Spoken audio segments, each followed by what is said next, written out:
তুই কাল রাতে মদ খেয়ে আমাদের জানলার কাঁচ ভেঙে দিয়েছিস কেন? রাত্রে আমি মদ খাইনি, আমি জানিনি। হ্যাঁ তুই ভেঙেছিস, আমি কাল রাতে তোকে দেখেছি। তুমি কি বেশি নাকি? আমি বলতে আমি ভাঙিনি। দাঁড়াও, তোমার ব্যবস্থা করতে চাই, তুমি ফোন করি দাঁড়া। হ্যালো ভাই, কোথায় রে? এখানে একটু আয় তো, ঝামেলা হয়ে গেছে। হ্যাঁ ভাই, যাচ্ছি, দাঁড়া।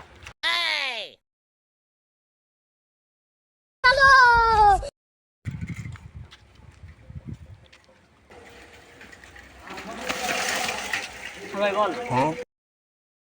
কাকু আমার সঙ্গে এও ছিল। তোরা দুজন মিলে আমার ঘরে কাঁচটাকে ভেঙে দিয়েছিস।